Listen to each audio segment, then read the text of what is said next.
सरकारी खजाना खाली है और जितने काम हुए हैं उतने के तो बजट भी नहीं है। सरकार पैसे कहां से देगी? बिहार में राजनीतिक रस्साकसी का खेल चल रहा है। मुख्यमंत्री कौन बनेगा, डिप्टी सीएम कौन बनेगा, मंत्रिमंडल में कौन बैठेगा। एक बार फैसला किया जाता है कि भाई हमें पैसे मिलेंगे, यानी एजेंसियों को पैसे दिए जाए, और सवाल है कि ये काफी पहले से बिल रोके गए। मार्च तो अब आया है, पैसे बहुत पहले रोक दिए गए हैं। और जाहिर तौर पर देखिए, लोगों ने कहा कि अगर आप पैसे नहीं देंगे तो मार्च क्या, ये वर्ष भी बीत जाएगा। नीतीश कुमार जो इतने लंबे समय तक सत्ता पर आसीन रहे, तो आखिर कौन सी बात हो गई वो कुर्सी छोड़कर जा रहे हैं। कहीं इनके पीछे, नीतीश कुमार की कुर्सी छोड़ने के पीछे कहीं सरकारी खजाना खाली होने की वजह तो नहीं? यानी बिहार का खजाना खाली हो चुका है, सरकार के पास पैसे ही नहीं है देने के लिए। नमस्कार, मैं हूं अमित सिंह और आप देख रहे हैं स्वराज पोस्ट। देखिए, मुख्यमंत्री नीतीश कुमार राज्यसभा जा रहे हैं और नीतीश कुमार के राज्यसभा जाने को लेकर के बवाल मचा हुआ है। लेकिन बवाल दूसरी तरफ भी है। कहा जा रहा है कि बिहार में कई सारी एजेंसी है जो अब तक अलग अलग विभागों में काम कर रही थी, उसके पैसे नहीं मिले हैं।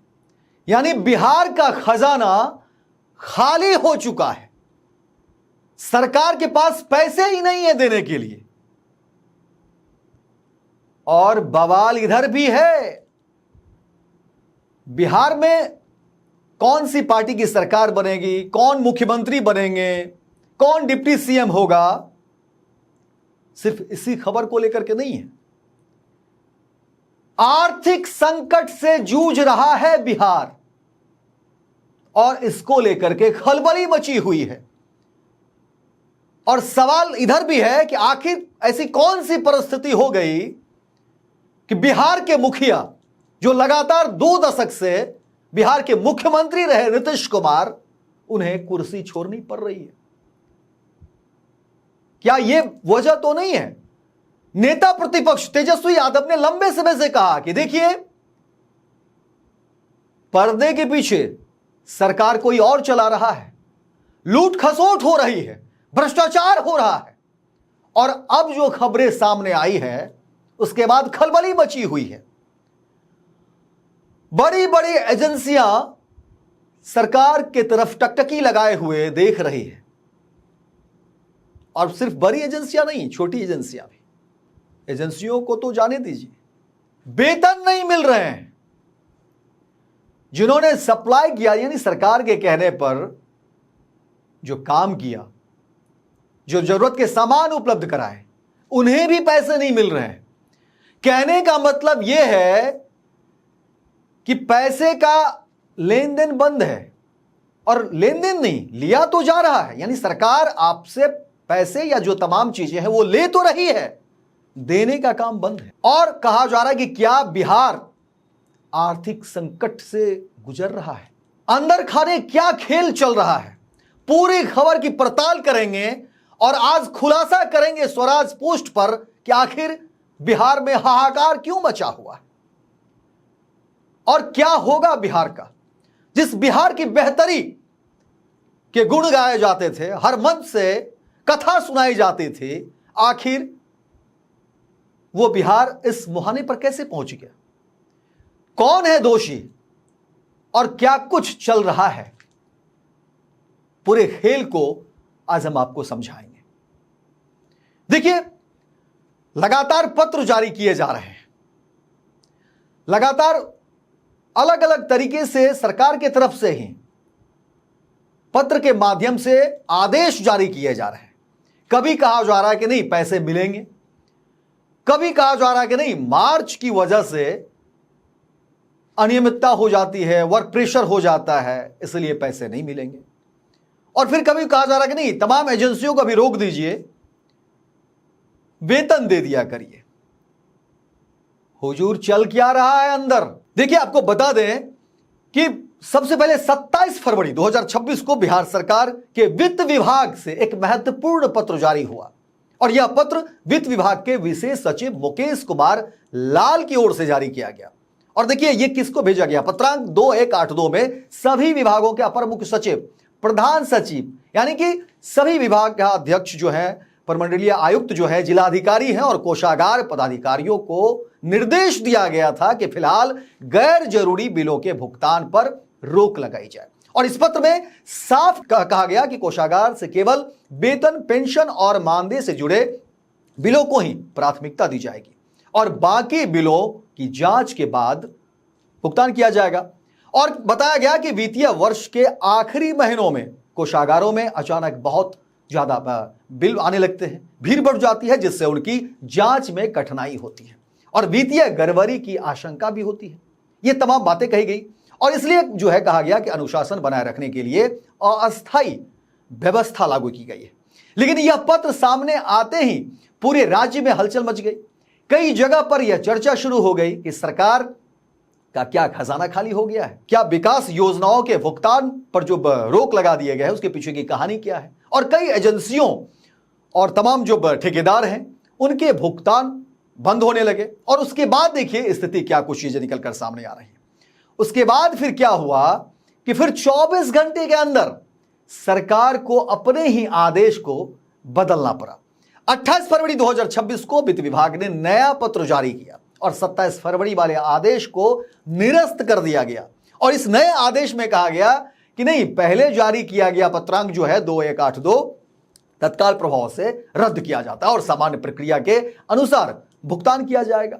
यानी एक दिन बाद पहले जहां गैर वेतन बिलों पर रोक लगाने की बात कही गई थी, वहीं दूसरी तरफ अगले ही दिन उसी आदेश को वापस ले लिया गया।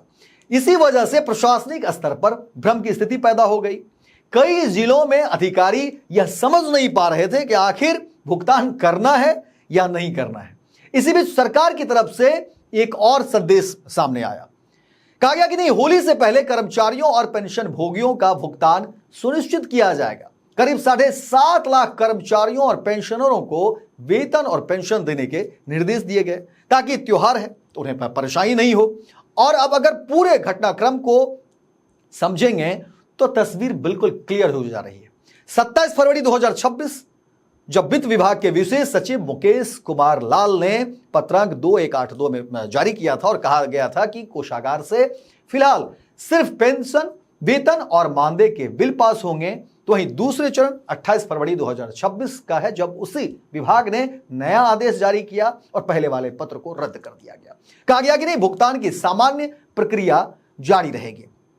तीसरा चरण यह कि सरकार ने कर्मचारियों और पेंशनरों का भुगतान प्राथमिकता से हो, इसका फैसला लिया ताकि होली में उनके परिवार को दिक्कत नहीं हो, उन्हें पैसा मिल सके। और इसी पूरे घटनाक्रम के बाद देखिए अब बवाल बचा हुआ है, भ्रम की स्थिति बनी हुई है और लगातार लोग सवाल पूछ रहे हैं कि आखिर बिहार में चल क्या रहा है। और इन तमाम चीजों के बाद देखिए अब आपको बता दें कि लोगों को पैसा नहीं मिल रहा है। एजेंसियों ने दावा किया कि सरकार ने तो कह दिया, एक बार फैसला किया जाता है कि भाई हमें पैसे मिलेंगे, यानी एजेंसियों को पैसे दिए जाए। और सवाल है कि ये काफी पहले से बिल रोके गए, मार्च तो अब आया है, पैसे बहुत पहले रोक दिए गए हैं। और जाहिर तौर पर देखिए लोगों ने कहा कि अगर आप पैसे नहीं देंगे तो मार्च क्या, ये वर्ष भी बीत जाएगी, 1 साल हो जाएगा, 2 साल हो जाएगा। और खलबली मची हुई है। कहा जा रहा है कि सरकारी खजाना खाली है और जितने काम हुए हैं उतने के तो बजट भी नहीं है। सरकार पैसे कहां से देगी। और इसके अलावा देखिए बिहार में कई सारी योजनाएं चल रही है। आपको याद होगा चुनाव के वक्त मुख्यमंत्री नीतीश कुमार का मास्टर स्ट्रोक आया था, महिलाओं के लिए 10,000 रुपये देने की बात हुई थी। 10,000 रुपये महिलाओं के खाते में भेजे भी गए और अब बात 2-2 लाख रुपये देने की भी है। कहा जा रहा है कि खजाना पर इतना लोड है कि सरकार के पास समझ नहीं आ रहा है कि आखिर ये पैसे कहां से जुटाए जाएंगे। दूसरी तरफ एजेंसियां हैं, दूसरी तरफ वो कारोबारी हैं जिन्होंने इन्वेस्ट किए हैं, जिन्होंने सरकार के कहने पर पैसे लगाए हैं, और जो कर्मचारी हैं, जो वेतन भोगी हैं, वो टकटकी लगाए हुए हैं कि भाई हम तो काम किए हैं। हम नौकरी कर रहे हैं, हमें पैसे क्यों नहीं मिल रहे हैं? और बिहार में राजनीतिक रस्साकसी का खेल चल रहा है। मुख्यमंत्री कौन बनेगा, डिप्टी सीएम कौन बनेगा, मंत्रिमंडल में कौन बैठेगा, लेकिन बिहार चलेगा कैसे उसकी वानगी हम बता रहे हैं। और इसी को लेकर के खलबली मची हुई है। सवाल कई सारे निकलकर सामने आ रहे हैं कि आखिर क्या वाकई सरकारी खजाना खाली है? क्या वाकई बिहार सरकार के खजाने में अब कुछ बचा नहीं है? क्योंकि जिस तरह से अलग अलग तरीके से पत्र जारी किए जा रहे हैं, कभी पत्र जारी किए जा रहे हैं कि नहीं आप पैसे दे दीजिए, कभी पत्र जारी किए जा रहे हैं कि नहीं आप इसको रोक दीजिए, कभी पत्र जारी किए जा रहे हैं कि नहीं इनको जो है पैसे निर्गत करिए। कुल मिलाकर के बात पैसे की हो रही है और पैसे की निकासी पर रोक की ही बात हो रही है। इसलिए सवाल उठ रहे हैं, जवाब देना सरकार का काम है, सरकार के अधिकारियों की जिम्मेदारी बनती है, सरकार की जिम्मेदारी बनती है कि आगे आकर के इस पर स्पष्टीकरण दे, आगे आकर के इस पर अपनी राय रखे, अपनी टिप्पणी रखे। क्योंकि बिहार में खलबली मची हुई है, लोगों के बीच असंतोष का माहौल है और सवाल कई सारे निकल रहे हैं कि आखिर क्या वजह है कि ये जो राजनीतिक घटना चक्र हो रही है, मुख्यमंत्री नीतीश कुमार जो इतने लंबे समय तक सत्ता पर आसीन रहे, तो आखिर कौन सी बात हो गई वो कुर्सी छोड़कर जा रहे हैं? कहीं इनके पीछे, नीतीश कुमार की कुर्सी छोड़ने के पीछे कहीं सरकारी खजाना खाली होने की वजह तो नहीं है? आप तमाम लोग जो स्वराज पोस्ट देख रहे हैं, अगर आप फेसबुक पर देख रहे होंगे तो आप वहां फॉलो करिए और अपनी राय, अपनी टिप्पणी जरूर रखिए कि आखिर बिहार में सरकारी खजाना खाली होने के पीछे की सच्चाई क्या है, आप इसको किस तरीके से समझते हैं, आप किस नजरिए से देखते हैं। और अगर आप YouTube पर देख रहे हैं तो हमारे चैनल को सब्सक्राइब करिए और अपनी राय और अपनी टिप्पणी जरूर करिए। मैंने पहले भी कहा था कि सत्ता किसी की भी हो, सियासतदान कोई भी हो, हुक्मरान कितना भी बड़ा क्यों नहीं हो, हम सवाल जरूर पूछेंगे और आपके हक हुकूक की बात हम जरूर करेंगे।